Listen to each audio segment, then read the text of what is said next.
Good morning to everyone. This is Ramakrishna from RK Maths. మనం exact differential equation అనే topic ని చూద్దాం. ఇది చాలా important topic for BTech first year students and BSc first year students. So exact differential equation. What is an exact differential equation? An equation in the form of mdx plus ndy is equal to 0. mdx plus ndy is equal to 0 is exact differential equation అవ్వాలి అంటే కంపల్సరీగా ఈ condition satisfy అవ్వాలి. m by y is equal to n by x. m by y is equal to n by x. Exact differential equation A form లో ఉంటుంది? mdx plus ndy equal to 0. ఇది exact అని ఎప్పుడు తెలుస్తుంది అంటే m by y is equal to n by x. ఈ condition satisfy అయితే గనక then it is called exact differential equation అంటాం. ఈ ఎగ్జాక్ట్ డిఫరెన్షియల్ ఈక్వేషన్ లో m by y n by x కట్టేటప్పుడు m వాల్యూ మీకు ఇచ్చినటువంటి dx యొక్క కోఎఫిషియంట్ మొత్తం ఏదైతే ఉంటుందో దాన్ని m వాల్యూ కింద కన్సిడర్ చేయాలి. అలాగే dy కోఎఫిషియంట్ ఏదైతే ఉంటుందో దాన్ని n వాల్యూ కింద కన్సిడర్ చేయాలి. కన్సిడర్ చేసిన తర్వాత m by y అంటే m ని డిఫరెన్షియేషన్ చేయాలి with respect to y. With respect to y తో మనం డిఫరెన్షియేషన్ చేయాలి. విత్ రెస్పెక్ట్ టు y తో డిఫరెన్షియేషన్ చేస్తున్నప్పుడు m లో ఉన్నటువంటి x టర్మ్స్ అన్ని కూడా మనం కాన్స్టెంట్ గా ట్రీట్ చేయాలి. సిమిలర్లీ m by x అంటే n టర్మ్ తీసుకుంటారు మీరు. n టర్మ్ తీసుకుంటున్నప్పుడు n టర్మ్ ని విత్ రెస్పెక్ట్ టు x తో డిఫరెన్షియేషన్ చేయాలి. విత్ రెస్పెక్ట్ టు x తో డిఫరెన్షియేషన్ చేస్తున్నప్పుడు మీరు దీనిలో ఉన్నటువంటి y టర్మ్స్ అన్నింటినీ కాన్స్టెంట్ గా ట్రీట్ చేయాలి. ఈ రెండు వాల్యూని ఫైండ్ అవుట్ చేసి ఆ రెండు వాల్యూస్ కనుక ఈక్వల్ అయితే then it is called exact differential equation మనం చెప్పుకుంటాం. ఈ ఎగ్జాక్ట్ డిఫరెన్షియల్ ఈక్వేషన్ తెలిసిన తర్వాత ఇచ్చినటువంటి ఈక్వేషన్ కి ప్రతి ఈక్వేషన్ కి జనరల్ సొల్యూషన్ అని ఉంటుంది. ఆ general solution of the given equation is integral m dx plus integral n dy is equal to c. C is any arbitrary constant. Integral m dx plus integral n dy is equal to c. ఇక్కడ m ని with respect to x తో integration చేసేటప్పుడు treating y as constant, y ని constant గా treat చేయాలి. అలాగే integral n dy అంటే m ని ఇంటిగ్రేషన్ చేస్తున్నప్పుడు x ని కాన్స్టెంట్ గా కాదు, అసలు x ఉన్న టర్మ్స్ తీసుకోకూడదు. టర్మ్స్ ఆఫ్ x ఉండకూడదు అన్నమాట. టర్మ్స్ ఆఫ్ x దీంట్లో ఉండకూడదు. అలా తీసుకుని మనం ఇంటిగ్రేషన్ చేయాలి. Integral m dx plus integral n dy is equal to c. ఇప్పుడు దీనిలో మనం ప్రాబ్లమ్స్ చూద్దాం. 3x square plus 6xy square of dx plus 6x square y plus 4y square of dy is equal to 0. Right? The given equation is of the form m dx plus n dy equal to 0, where m is equal to 3x square plus 6xy square. dx యొక్క coefficient m.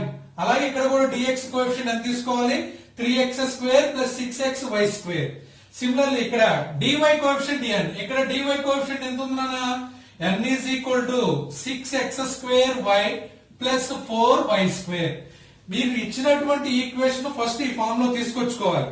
m dx plus n dy is equal to 0. వచ్చిన తర్వాత m value ఎంతో చూడండి. m value is equal to 3x square plus 6y square, 6xy square. n value is equal to 6x square y plus 4y square. So ఏం చెప్పుకున్నాం ఇందాక మనం? m ని m by y అంటే m వాల్యూని ఏం చేయాలి? డిఫరెన్షియేషన్ చేయాలి with respect to y.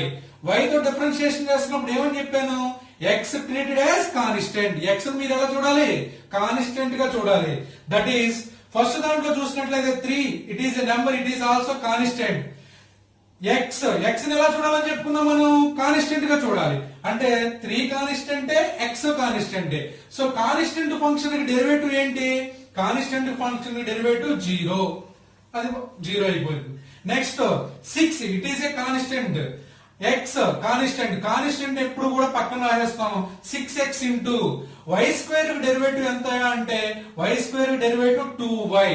that is equal to 6x into 2y, that is 12xy. అంటే m by y వాల్యూ ఎంత వచ్చింది? 12xy. ఇప్పుడు మనం n దగ్గరికి వద్దాం. n చేసినప్పుడు ఏమని చెప్పాను, do n by do x. అంటే విత్ రెస్పెక్ట్ మనం దేంతో చేయాలి, ఎక్స్ తో చేయాలి. ఎక్స్ తో చేస్తున్నప్పుడు ఏది కాన్స్టెంట్, వై కాన్స్టెంట్. ఇప్పుడు మీరు ఎలా తీసుకోవాలంటే y ని కాన్స్టెంట్ గా చూడాలి. అంటే ఇక్కడ నెంబర్ 6 ఉంది, ఇక్కడ y ఉంది, ఈ రెండు కాన్స్టెంట్లు. అంటే 6y కాన్స్టెంట్ అయిపోతుంది. 6y కాన్స్టెంట్ అయిపోతే x square derivative 2x plus 4 constant derivative 0. Similarly y constant. So total గా ఈ టర్మ్ కాన్స్టెంట్ కాబట్టి కాన్స్టెంట్ టర్మ్ ఏమవుతుంది, 0. కాన్స్టెంట్ డెరివేటివ్ ఏమవుతుంది, 0. ఇంకేముంది ఇక్కడ 6y into 2x, 6 into 2 12xy.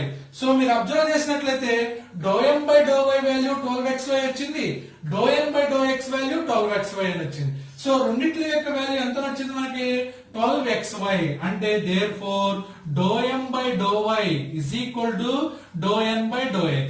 చెప్పుకున్నాం కదా friends, mdx plus ndy is equal to 0 గనక ఇచ్చినట్లయితే ఈక్వేషన్, ఆ ఈక్వేషన్ ఎప్పుడు ఎగ్జాక్ట్ అవుతుంది అంటే do m by do y is equal to do n by do x అయినప్పుడు మాత్రమే ఎగ్జాక్ట్ అవుతుంది. Therefore the given equation is exact differential equation. Exact differential equation మనకు తెలిసింది. ఇప్పుడు దీనికి జనరల్ సొల్యూషన్ కట్టాలి. జనరల్ సొల్యూషన్ కోసం మీకు ఏం చెప్పాను ఫార్ములా ఇందాక, integral mdx plus integral ndy is equal to c. Integral mdx plus integral ndy is equal to c. ఇప్పుడు ఇక్కడ mdx కట్టేటప్పుడు ట్రీటింగ్ y యాజ్ కాన్స్టెంట్, దీనిలో ఉన్నటువంటి y టర్మ్స్ అన్నిటిని మీరు కాన్స్టెంట్ గా చూసుకోవాలి.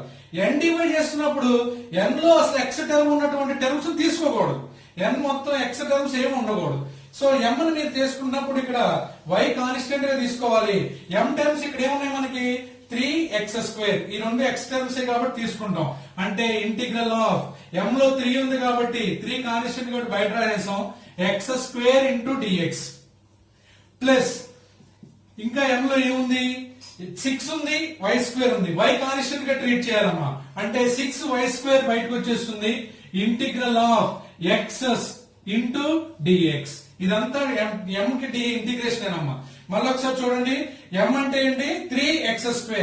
3x² లో 3 constant, x² integration plus 6xy² లో 6y² కాన్స్టెంట్, x కి ఇంటిగ్రేషన్ ప్లస్ నెక్స్ట్ ఏం చెప్పుకున్నానా, ఇంటిగ్రల్ ndy. n కి ఇంటిగ్రేషన్ చేస్తున్నప్పుడు n లో అసలు x టర్మ్స్ ఉండకూడదు. x టర్మ్స్ ఒకవేళ ఉంటాయి, ఉన్నప్పుడు ఏం చేయాలంటే అట్లా మనం కన్సిడర్ చేయకూడదు. ఫర్ ఎగ్జాంపుల్ ఇక్కడ n ఈజ్ ఈక్వల్ టు ఏముంది, 6x² ప్లస్ 4y² ఉంది. దీనిలో x టర్మ్ ఉంది కాబట్టి ఈ టర్మ్ అసలు మనం కన్సిడర్ చేయకూడదు. అంటే ఈ టర్మ్ కంప్లీట్ గా మనం తీసేయచ్చు. ఇంకా మనకి ఏ టర్మ్ మిగులుతుంది, 4y². రైట్, 4 కాన్స్టెంట్ కాబట్టి బయట రాద్దాం, y² into dy is equal to c. That implies 3 into x² కి integration x³ by 3 plus 6 into y² into x కి integration x² by 2 plus 4 into y² కి integration y³ by 3 is equal to c. This is called the general solution of the given equation.